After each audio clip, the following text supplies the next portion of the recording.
Joining us now, we once again have former Senator Bryan King is on the line. Bryan, how are you this morning, sir? Hey, I'm doing good, Paul. Wish we were talking under a little better circumstances. Yeah, But, yeah, me too. So, Bryan, just go ahead and tell us, what was your reaction, obviously, when you first heard the news of this tragedy of the murder of Linda Collins? well, and still just disbelief. I mean, it just almost seems like it's, I wouldn't say Twilight Zone, but it's just like, why? And why to Linda? I mean, that's part of my stuff of starting to say something about Linda, and because I feel like it's almost like, in some regards, it's almost like when we served together, how the narrative would be driven from the media down there, or some of these people, about how fake things could be in Little Rock, about what they would say publicly and what they would do privately behind the scenes. And it's just, a lot of it is centered around Linda and her stance on the Second Amendment and pro-life. And I just wanted to say some things. There was so much more about Linda that needs to be said and focused on, which is not. But once again, the narrative down there is a lot of this is the Second Amendment,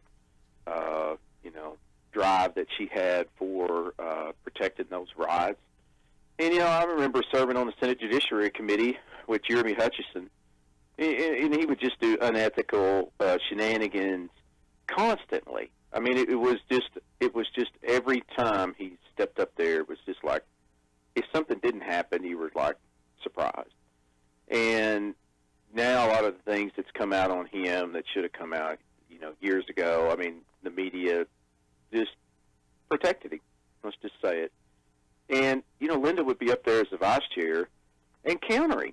I mean, she was always being the one that was trying to stop him when he did something wrong, and using his deceptive tactics, and was constantly challenged, constantly trying to bring issues up, and he would do everything he could as he could in the powerful chair position to do that and diminish those things.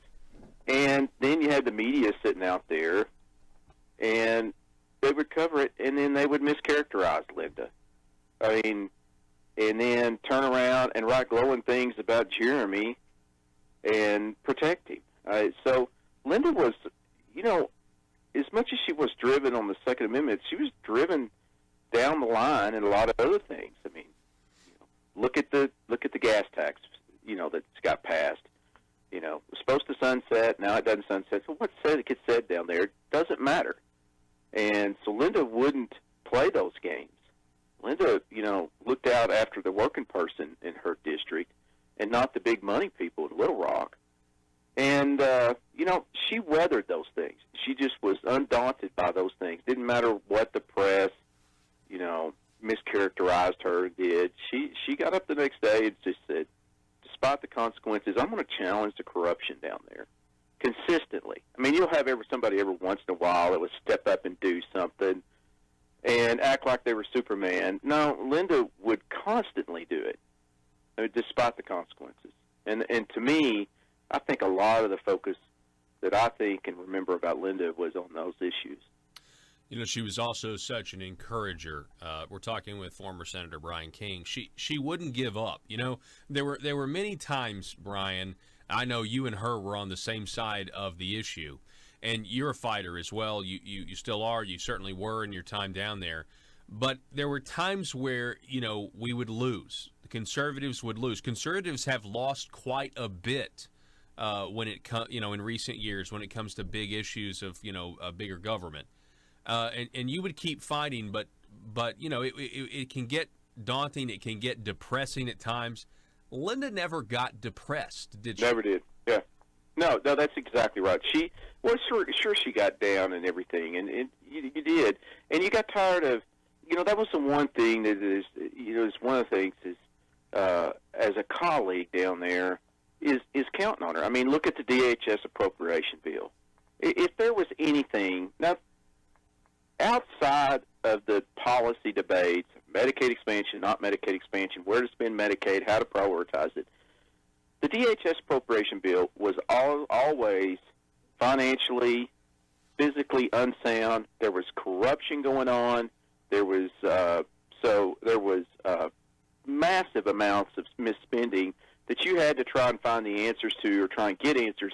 You had a small window of opportunity to try and do that, and that's by holding up, bills until your questions get answered. Once they got the appropriation bill, you lost most of all your power to find out anything. And so in the 17th session, it looked like we may have it held up to try and, get some questions answered, do some things. And you know what? Guess what? Terry Rice and Alan Clark go down there and vote for it and flip on us right there at the last minute, and didn't just flip. They went down there and spoke for it. And so, once they let that happen, then everything is out the door, okay? But Linda, you never had to worry about Linda. And she did it despite the consequences. And when you take those things, look at the lies that got said about her in the campaign. Look at all the big money people that have pocketed greatly out of those things by people flip-flopping. And look at the things of, like I said, the money angles. Well, they used that to fund the campaign to tell the lies about Linda to be able to get their stool pitching in. That's just it. But Linda never did, and she just kept, you're right, she just kept going. And even a lot of times when I didn't have maybe the drive to do it or, time to do it, she was down there and kept going.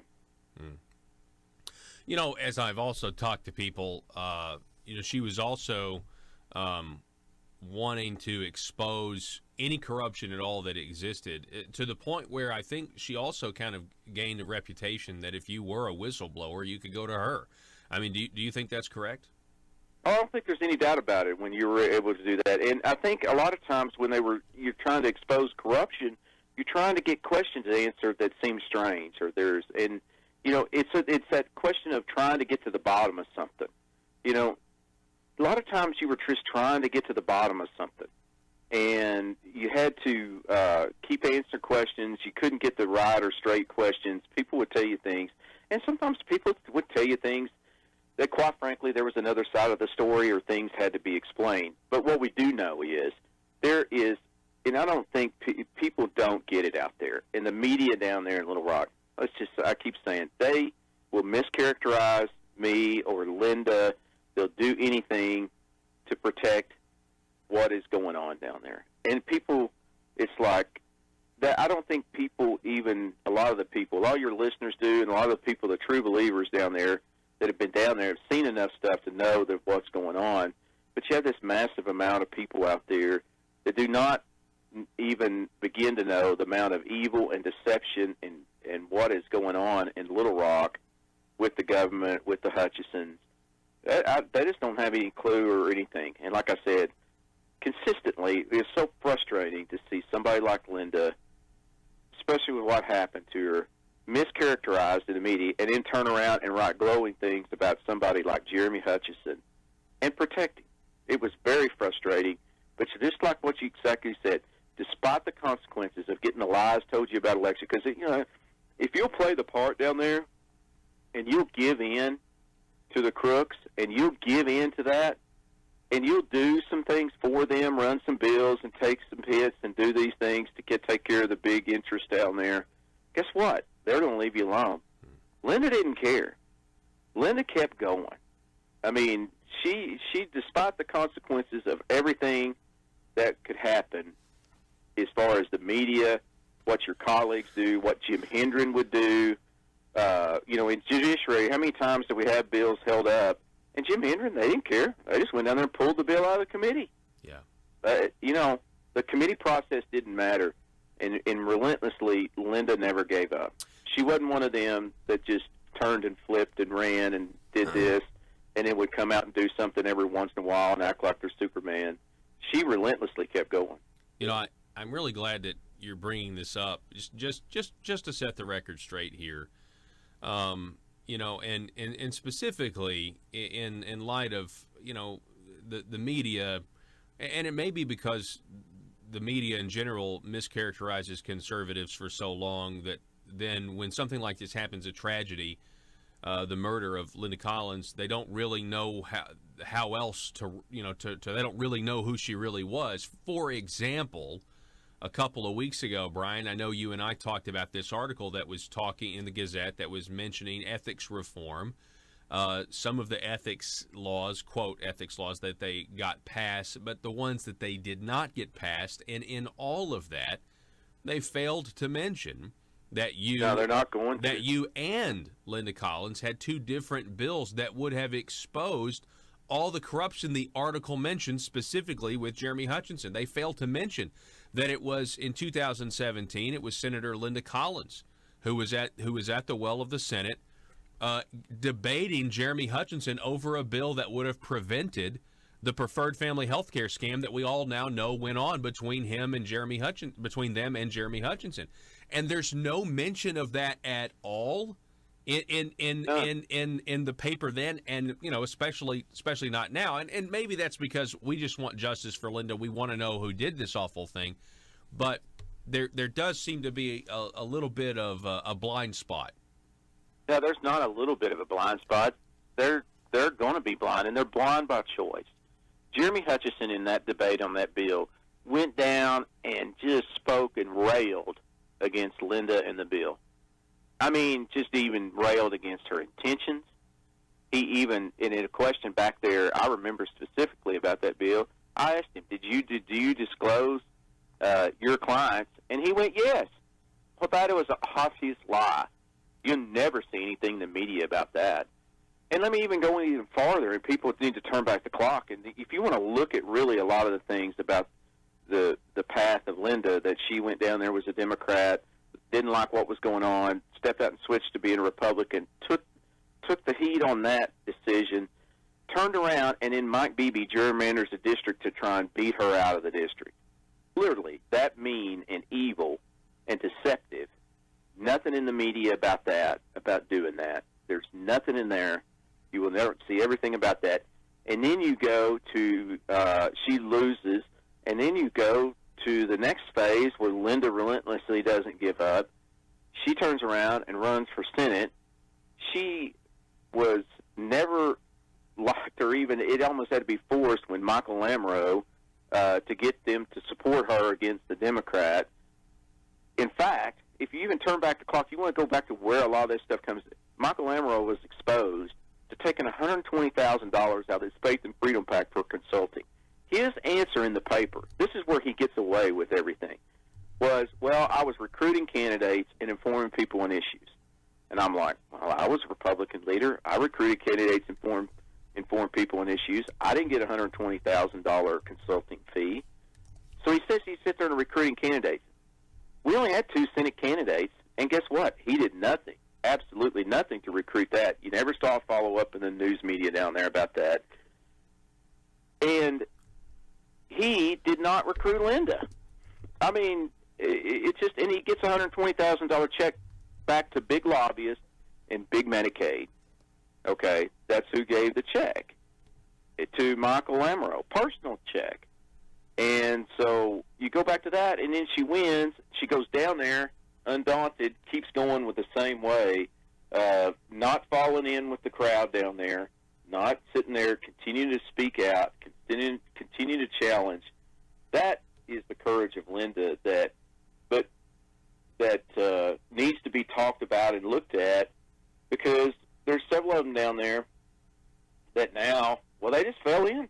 I mean, they just, if you cower down to them down there and you do that, you're not going to face the consequences of the elections, of the lies. I mean, like I said, you look at the same people that funded the lies in Linda's race to get their stool pigeon in there, is the same people that benefited from the bills of, like, the DHS appropriation bill that they so easily get every single time down there. This time it wasn't even a fight. Without me and Linda down there, they got it so easy. It wasn't even a news story. Yeah, I guess I feel like if you're gonna, if you're gonna clarify who Linda was, just strictly politically speaking, she wasn't really she wasn't the Democrat that switched Republican. She was somebody that was trying to get transparency, and she was standing up for corruption. And we're talking with former Senator Bryan King. And I do want to mention, I believe Michael Wickline, when writing about Linda's death, did mention the attorney's bill, the anti-corruption bill, trying to keep attorneys from representing clients and being legislators at the same time. He did mention that. I was referencing another article by, I believe, Hammersley in the Gazette. But Bryan, I want to get to the subject of this because I know you've been following the story. We don't know a lot about why Linda was murdered. We don't know a lot of details because of a gag order. And I know we're running out of time, but what were your thoughts on this gag order? A lot of people saying it doesn't make much sense, and it's really just fueling a lot of rampant speculation. Yeah, I really don't know. I mean, I know there can be legitimate reasons, but in this case, once again, when you look at a lot of the things involved with who is involved, and you look at a lot of the things that Linda was trying to do, well, that's what fuels the speculation in this. I mean, it's just a total mistrust because Linda never kept going. She never quit trying to expose the truth.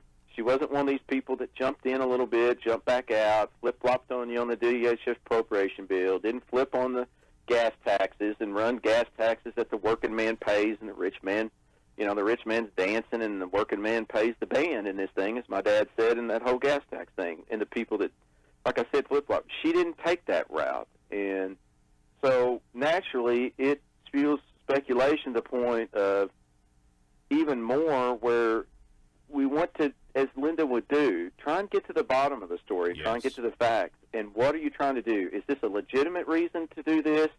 Or is this just another deal that are trying to cover things up like Jeremy Hutchison would do? That's the question.